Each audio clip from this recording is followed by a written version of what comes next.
네, 제가 읽겠습니다. 창세기 35장 8절, 그리고 16절, 22절. 8절입니다. 리브가의 유모 두보라가 죽어서 베델 아래쪽 상수리 나무 밑에 묻히니 사람들이 그 나무 이름을 알론 바굿이라고 하였다. 그 다음에 이제 16절부터 22절입니다.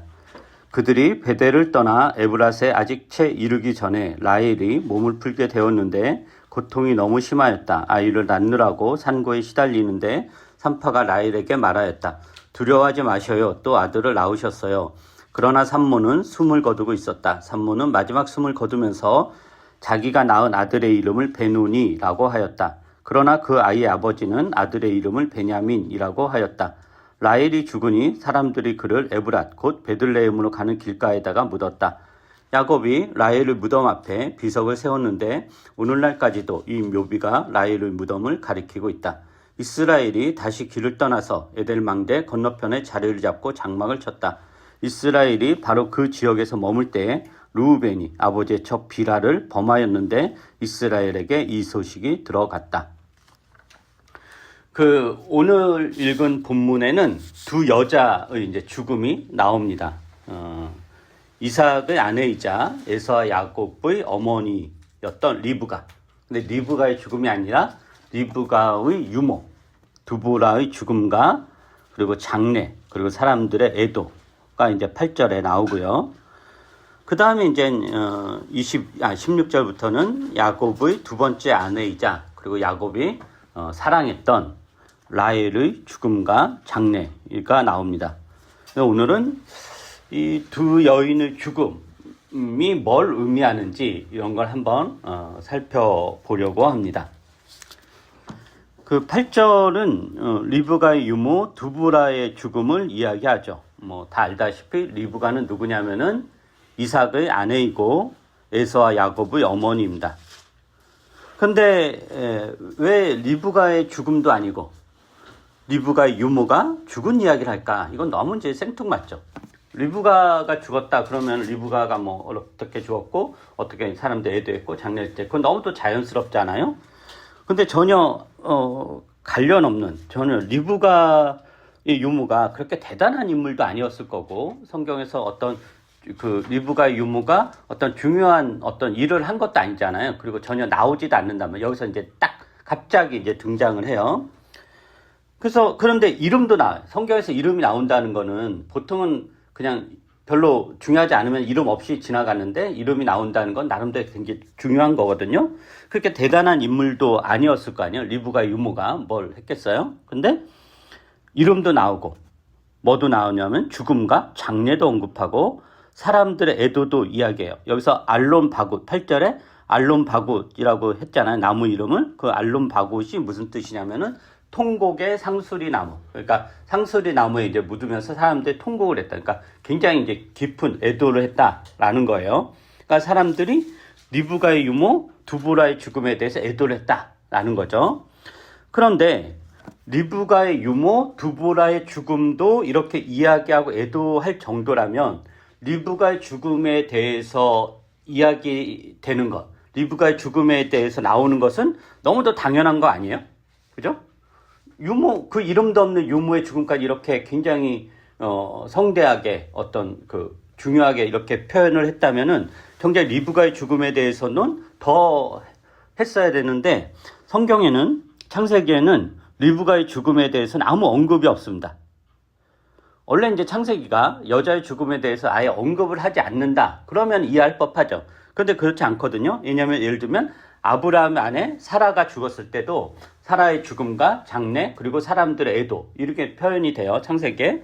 그리고 야곱의 아내들이 죽잖아요. 바로 우리가 읽었던 뒷본문에 보면 라헬인데 이런 야곱의 아내들의 죽음에 대해서도 이야기하죠. 이스라엘의 3대 족장이 아브라함, 이삭, 야곱인데 아브라함도 그렇고 야곱도 그렇고 그 부인들의 죽음에 대한 이야기를 해요.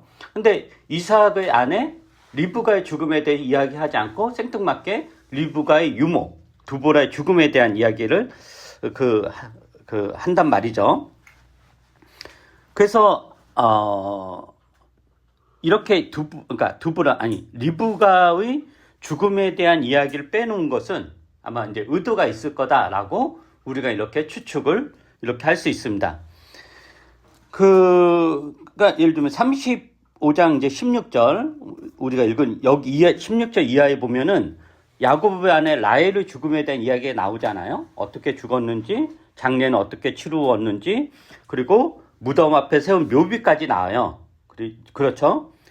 그리고 그 35장 27절 이하에는 이삭의 죽음도 나오는데 이삭이 이제 에서와 야곱의 아버지잖아요. 이삭의 죽음이 나오고 에서와 야곱이 함께 아버지 이삭의 장례를 치루었다라는 이야기가 나와요.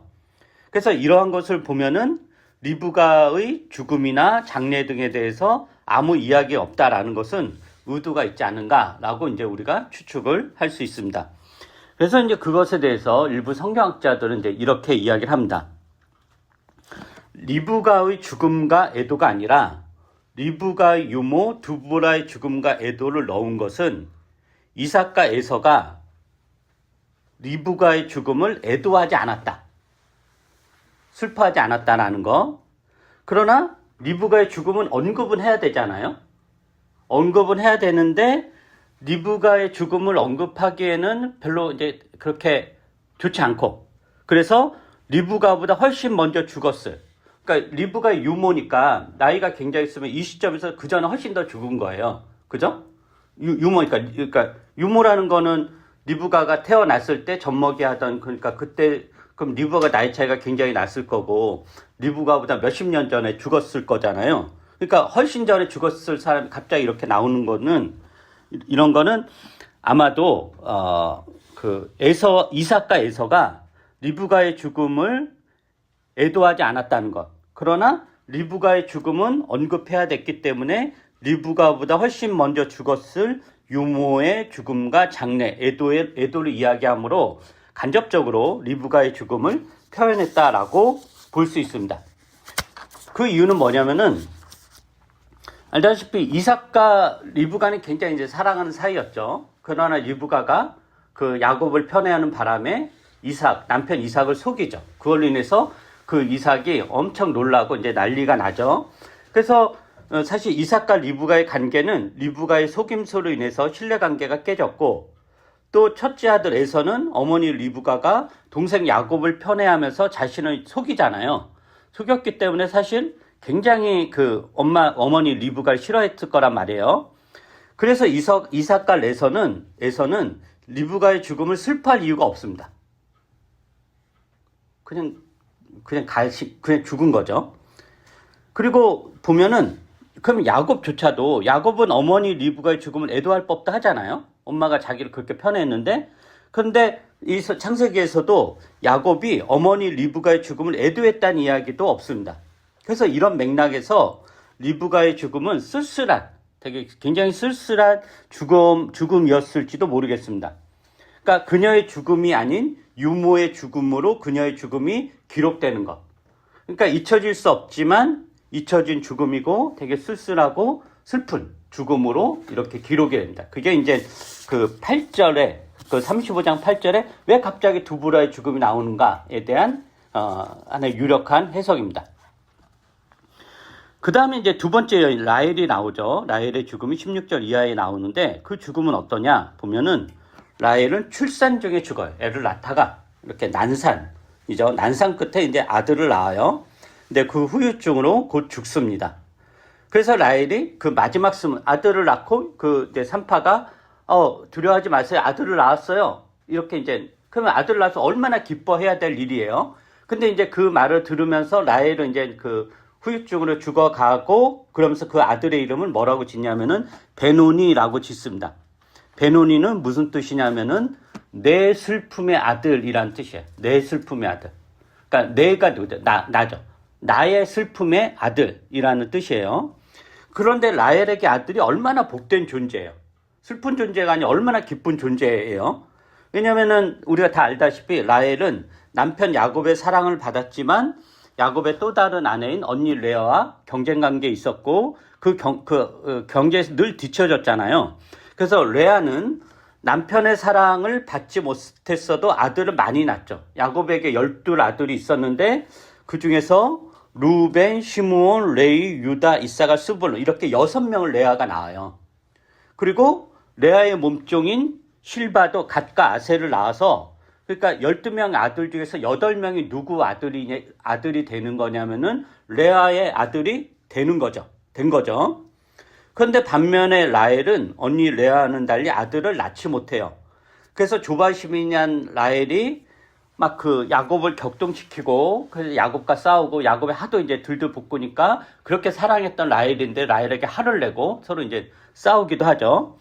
그래도 이제 라헬은 너무 이제 힘들고 끔찍하고 하다 보니까 그래서 자기 여종 비라를 야곱에게 주고 아들을 낳죠. 그래서 그 아들이 누구냐면은 그 단과 납달리예요. 단과 납달리. 그러나 지금 그러니까 야곱에게 이제 2명의 처가 있고 2명의 그 첩이 있는 거잖아요. 그래서 그리고 이제 첫째 부인 레아에게서도 아들 6을 낳았고 그리고 첫째 부인의 몸종인 여자에게서도 2명의 아들을 낳았어요. 그래서 라헬이 자기가 너무 힘들어가지고 그럼 내 여종이라 줄 테니까 아들 낳아라 해가지고 그 자기 여종을 줘가지고 그 여종이 또 2명의 아들을 낳았어요. 근데 정작 라헬은 없는 거란 말이에요. 그러니까 완전히 이제 물론 요즘 우리 세계관에서는 이해가 안 되지만 지금 우리 시대의 기준으로 잣대를 댈 거 없고 그 당시 고대 근동사회의 그 맥락에서 보면 이거는 정말 수치스럽고 비참하고 이런 거다 말이죠. 그래서 이제 라헬이 이제 아들을 전혀 낳지 못해요. 그러니까 아들을 낳지 못한 라헬은 사실 남편 야곱의 사랑도 아무 의미가 없다라는 거죠. 그래서 창세기 30장에 보면은 라헬의 상황을 이렇게 묘사하는데 한번 볼까요? 창세기 30장. 창세기 30장 1절에서 2절. 자, 한번 30장 1절에서 2절 여러분이 한번 읽어보세요. 시작. 라헬은 자기와 야곱 사이에 아이가 없으므로 언니를 시세우며 야곱에게 말하였다. 나도 아이 좀 낳게 해주셔요. 그렇지 않으면 죽어버리겠어요.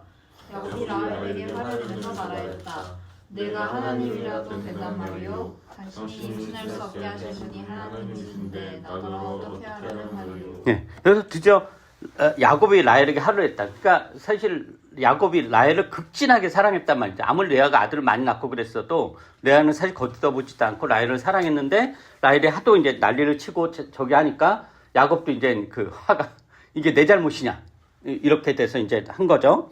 그래서 이제 여기 이 뒤에 나오는 게 뭐냐면은 그래서 라헬이 그러면은 내종 비라를 줄 테니까 그하고도 관계를 맺어서 아들이라 봐라. 그럼 내 아들이 될 거 아니야. 해가지고 이제 그 라헬이 자기 여종 비라를 야곱에게 주고 그 사이에서 이제 2명의 아들을 낳아요.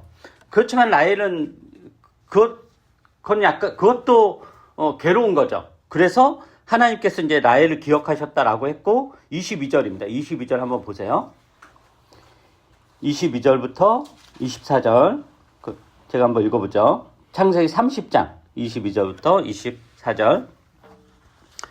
하나님은 라헬도 기억하셨다. 하나님이 라헬의 호소를 들으시고 그의 태를 열어주셨다. 그가 임신을 하여서 아들을 낳으니 하나님이 나의 부끄러움을 벗겨주셨구나 하고 생각하였다.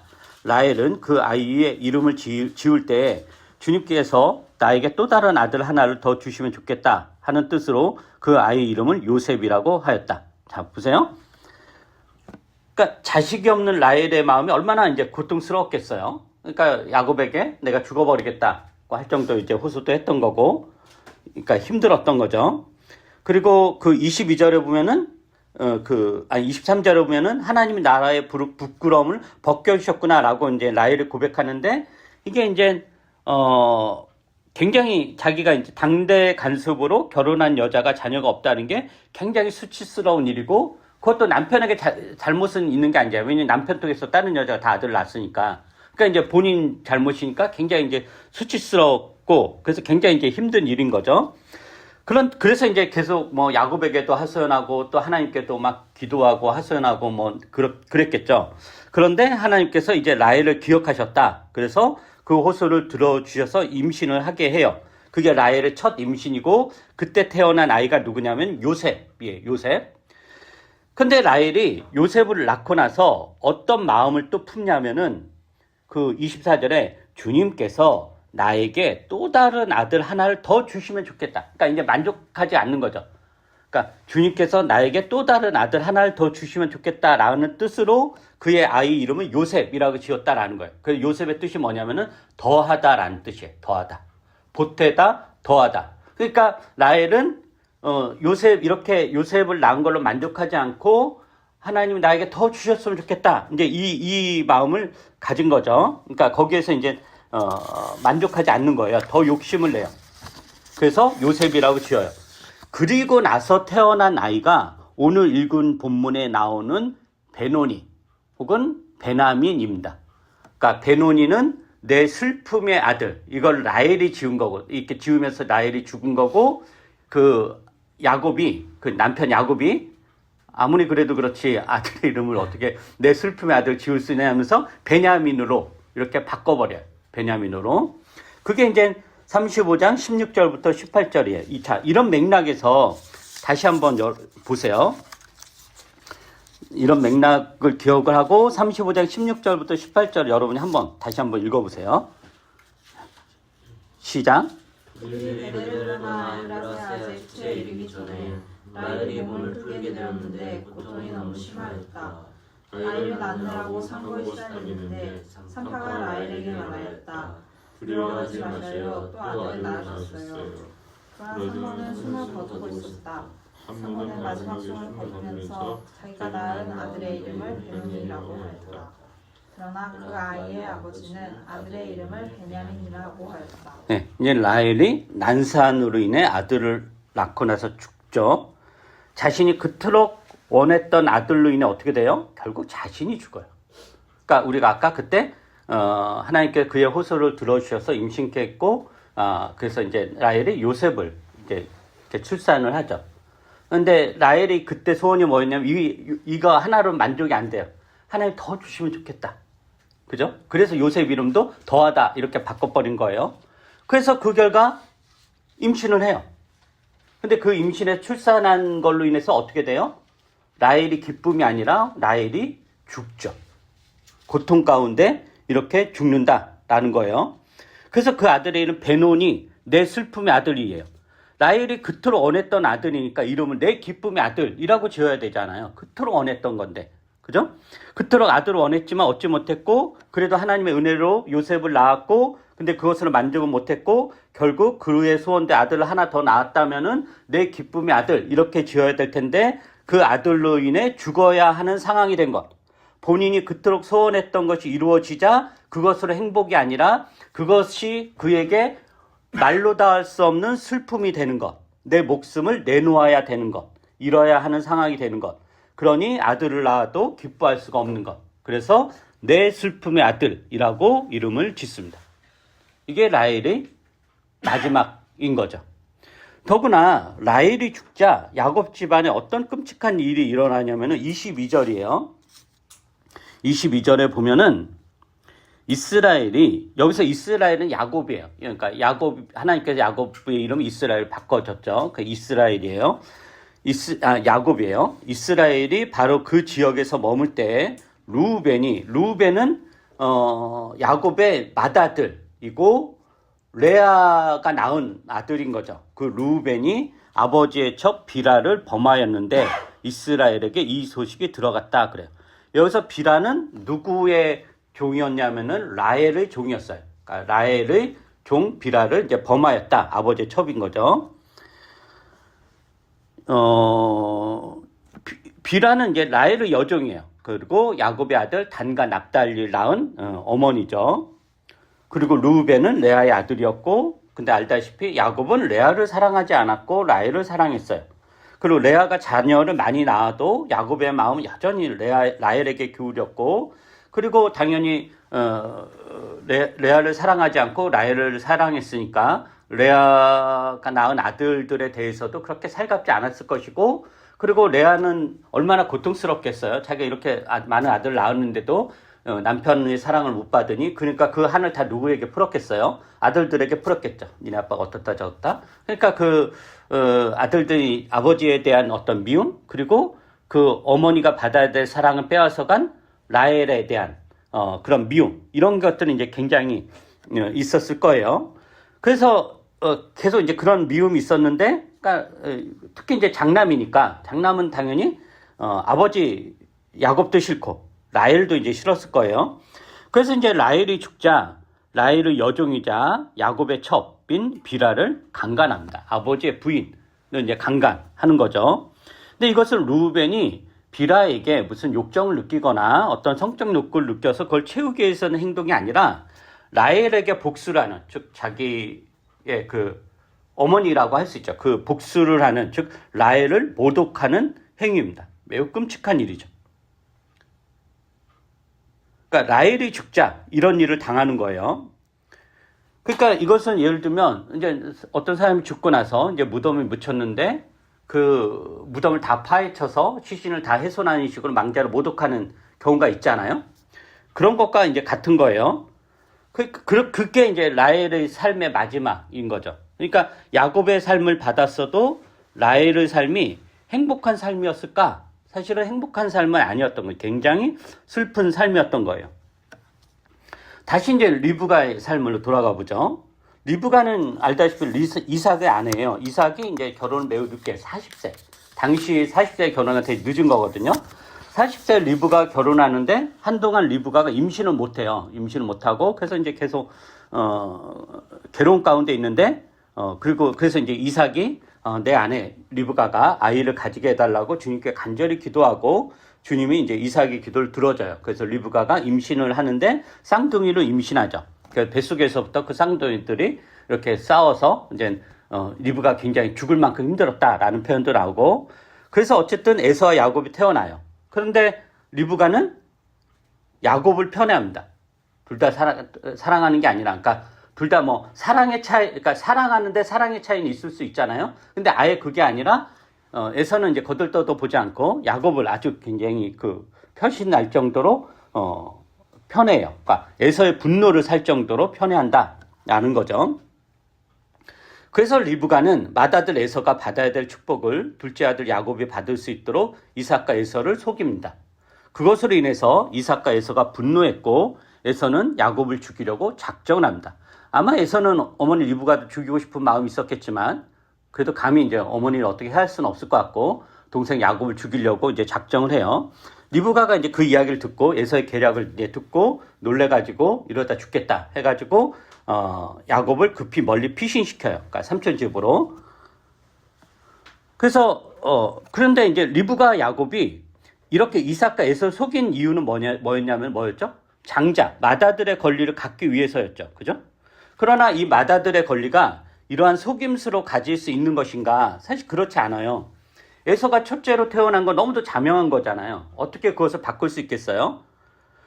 근데 리브가가 여기에 집착했던 이유는 그가 쌍둥이를 임신했을 때 받았던 신탁, 그게 뭐였냐면은 형이 동생을 섬길 것이다 라는 신탁을 들었고 거기에 이제 집착을 해가지고 야곱을 어쨌든 장자로 올리려고 이제 애를 썼던 거죠. 그러나 형이 동생을 섬긴다라는 신탁이 장자권을 빼앗는다는 의미는 아니었던 거예요. 그런데 리브가는 야곱과 짜고 에서의 권리를 빼앗으려고 합니다. 그런데 이제 그 결과 어떻게 돼요? 야곱이 장자권을 갖느냐, 맏아들의 권리를 갖느냐? 그렇지 않아요.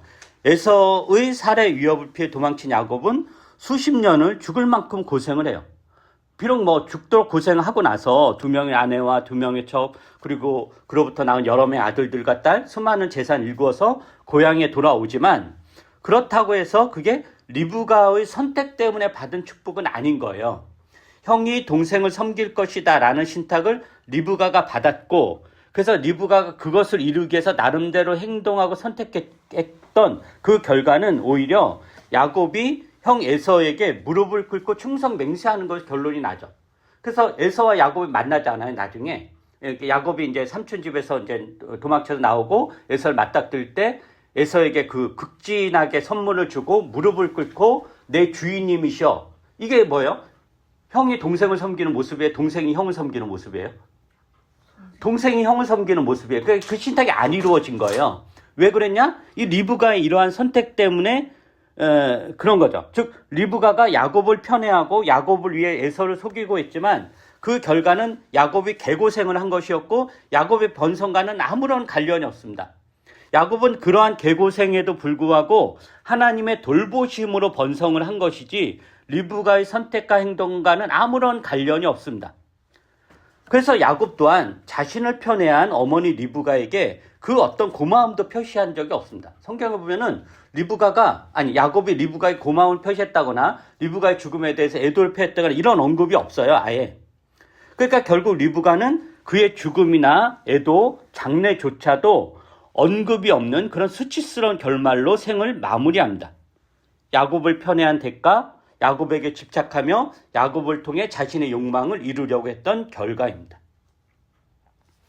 그러니까 리브가와 라헬의 말년이 이렇게 슬프게 끝난 이유는 다 뭐와 관련이 있죠? 자식과 관련인 거예요. 자식과. 자식에 대한 집착, 자식에 대한 욕구 등으로 인해 자기 삶을 잃어버리고 이렇게 슬프게 끝납니다. 내가 내 자녀를 위해 내 인생 바쳤다. 나는 내 인생 포기하고 너를 위해 살아왔다 라고 하지만 그것이 자신과 자녀의 행복에 궁극적으로 도움이 되었는가? 그렇지 않다라는 게 이 이야기인 것 같습니다. 최근에 제가 이제 페북에서 이런 글을 읽었어요. 이 글 내용에 대해서 뭐 찬반 의견이 있을 수 있고 다른 의견도 있을 수 있는데 그 일부분을 제가 한번 읽어드리겠습니다. 오늘 설교하고 이렇게 연관이 될 수도 있을 것도 같아요. 한번 들어보세요. 예전에 파리쿡, 그러니까 파리쿡이라는 어떤 사이트가 있나 봐요. 파리쿡에서 어느 어머니의 글을 보았다. 그이는 남편과 이혼하고 얽힌 마음으로써 홀로 남매를 키웠다. 아들 앞으로는 학자금 대출 부담도 지우지 않고 갖은 고생 끝에 좋은 대학까지 보냈다. 마침내 아들이 좋은 직장에 입사해 고액의 연봉까지 받게 되어 이제는 한시름 났구나 기뻐하고 있었다. 다만 입사 후 알게 모르게 아들의 소비 행태가 위화감이 느껴질 정도로 달라지고 예전에는 하지 않던 이상한 이야기를 불쑥불쑥 하기도 했지만 갑자기 환경이 바뀌어서 그러려니 하고 있었다. 그러던 어느 날 아들이 넌지시 묻길 혹시 자기 몰래 모아놓은 돈이 있느냐 했다. 그런 건 없다 하자 실망하는 기색이 역력해 무슨 일인가 캐 물으니 아들은 모아놓은 돈 있으면 결혼할 수 있을까 했는데 없다니 나는 결혼 같은 거 못하는 거지 뭐 하고 담담하게 답했다. 어머니는 큰 충격을 받고 기혼 여성 커뮤니티에다 이런 일이 있을 수 있느냐? 내가 아들한테 더 어떻게 뭘 더 해줬어야 하는 거냐? 내가 돈을 더 모아놨어야 하는 거냐고 글을 올린 거였다. 우리 아줌마들은 다들 입에 개거품을 물고 이구동성으로 배은망덕한 아들놈을 욕했다.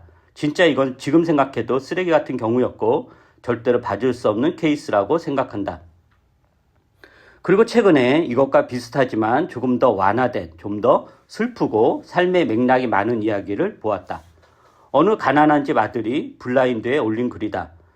청년 매입, 임대 등의 디테일에서 정말 가난한 집안이라는 사실을 알 수 있고 아들은 쿠팡 본사면 상당히 좋은 직장이다. 그러니까 이 가난한 집 아들이 이제 되게 진짜 가난하긴 한데 쿠팡 본사를 이제 다니니까 나름대로 좋은 직장 다닌다 뭐 그런 것 같아요.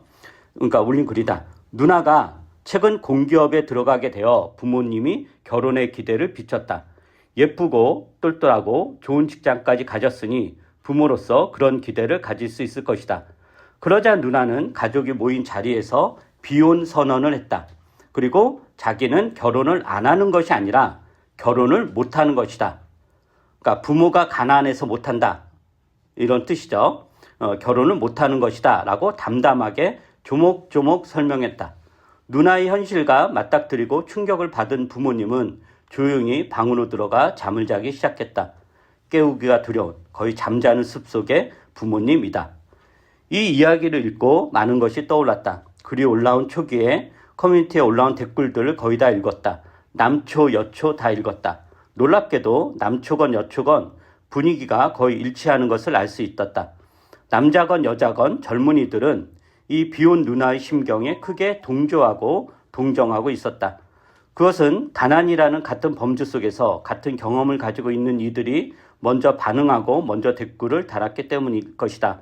정말 많은 사람들이 나도 똑같은 상황이라고 댓글을 달았다. 슬픔과 한숨과 체념이 배어나왔다. 어떤 이는 댓글에서 말했다.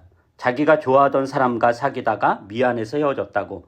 그 이하 결혼하면 앞이 뻔하게 보여서 고생시키기가 싫어서. 어떤 이는 말했다. 자기가 돈을 벌어서 집을 구해 가난한 부모님을 모시고 사는데 부모님은 자꾸만 자기에게 결혼을 하라 한다. 그런데 내가 결혼을 하면 부모님이 이 집에서 나가셔야 한다. 그렇지 않으면 내가 나가야 한다. 그런데 부모님은 그 생각을 안 하셔. 이 말을 차마 부모님에게 할 수가 없다. 누군가 댓글에서 말했다. 나도 저 누나와 똑같은 경험을 가지고 있다. 우리 집도 가난한데 나는 직장이 좋아서 부모님이 자꾸만 결혼하라 한다. 그래서 대답했다. 요즘은 결혼하려면 3가지 조건이 있다. 첫째, 부모의 노후가 준비되어 있어야 한다. 둘째, 부모가 증여세 한도를 감안해 최대한 얼마를 땡겨줄 수 있는지 액수가 나와야 한다. 셋째, 결혼 당사자 본인이 스스로 모아놓은 돈이 있어야 한다. 이 3가지가 내가 처해 있는 사회에서 기본적인 결혼 스펙의 범주다. 각 조건마다 구체적인 액수는 달라지더라도 범주는 없앨 수 없다. 이걸 충족해 줄 수 있느냐고 묻자 그 뒤로 부모님은 자기에게 아무 말도 하지 않기 시작했다고. 물론 이것은 부모의 입을 막기 위해 일부러 세게 말한 것일 테다. 하면서 이제 뒤에 계속 연결이 돼요. 그러니까 이 글을 쓴 사람의 어떤 나름대로 결론은 뭐냐면은 결국 노인에 대한 부양을 자녀나 개인에게 맡기는 것은 결국 서로를 너무 불행하게 한다라는 거. 국가복지 시스템이 노인 부양에 대한 책임을 지고 자녀들은 부모를 돌봐야 되는 부담 없이 또 노년의 부모들은 자녀에게 돌봄을 받아야 된다는 그런 부담 없이 각자 알아서 잘 사는 방향을 가야 된다라고 이제 결론을 이렇게 내려요. 근데 이걸 제가 이야기한 이유는 뭐냐면은 지금 리브가와 라헬의 삶이 자녀 때문에 어떻게 그 삶을 망친 거거든요. 망친 거. 그러니까 자신이 아닌 타인을 위해 사는 삶은 사실 매우 숭고한 삶이죠. 우리는 그런 얘기 많이 하잖아요. 그러니까 나를 위해서만 살지 말고 타인을 위해서 살아야 된다. 굉장히 숭고한 삶이에요. 그러나 한편으로 그것은 자칫하면 자신과 타인을 망치는 길이기도 합니다. 그러니까 타인을 위해 사는 삶은 그 타인이 뭐 가족일 수도 있고 누구일 수도 다 있는데 그 타인을 위해 사는 삶은 숭고하면서도 자칫하면 집착과 폭력이 될 수도 있고 타인을 강요하는 방식으로 나타날 수도 있고 그래서 타인을 독립시키는 것이 아니라 내 울타리 안에 늘 머물게 할 수도 있습니다. 자녀를 키운다는 것은 집을 나가라고 하는 게 키우는 거예요. 나가라. 그게 독립인 거죠. 나가라. 그러니까 점점 그 연을 끊어내는 거. 근데 현대 자본사회 그렇게 못하는 거죠. 끝까지. 제가 예전에 쇼츠에서 본 영상인데 이게 드라마의 일부분만 이렇게 한 것 같아요. 일부분인데 어떤 드라마인지 모르겠는데 정확한 내용이 기억나지 않는데 아마 이런 엄마하고 딸이 이제 이렇게 차 안에서 어디 가요. 엄마가 이제 운전을 하는 차 안에서 이제 딸과 대화를 하는 거예요. 이게 정확한 내용이 기억나지 않는데 딸이 어떤 일로 이제 뭐 곤란한 일로 연락을 직장이었나 아니면 자기 애인하고 헤어지는 문제였나 그것 때문에 딸이 이제 이렇게 해결하고 연락을 해야 되는데 자기 딸이 못하니까 엄마한테 좀 대신 전화 좀 해달라라고 이제 엄마한테 이제 부탁을 하는 거예요. 그때 그 엄마가 어떤 이야기 하냐면은 그 딸에게 네 인생의 운전대는 네가 잡아야 된다. 나는 네 인생의 운전대를 잡을 수 없어. 내가 하는 역할은 네가 네 인생의 운전대를 잡고 갈 때 그냥 옆에서 심심하지 않게 조절되거나 옆에서 이렇게 사탕 물려주거나 이 정도 하는 게 내 역할이지 내가 너 대신 운전해 줄 수 없다라고 하는 영상이 그게 아직도 이제 강렬하게 남거든요. 사실 이게 모든 인간관계가 이러해야 되는 거죠. 모든 인간관계가. 그래서 이런 맥락에서 우리 삶에서 리브가나 라헬의 슬픔이 반복되지 않기 위해서는 우리가 관계를 어떻게 맺어나가고 어떻게 설정해 나가야 되는가 이런 것들을 좀 생각해 봤으면 하는 마음으로 오늘 말씀을 전했습니다. 기도하겠습니다.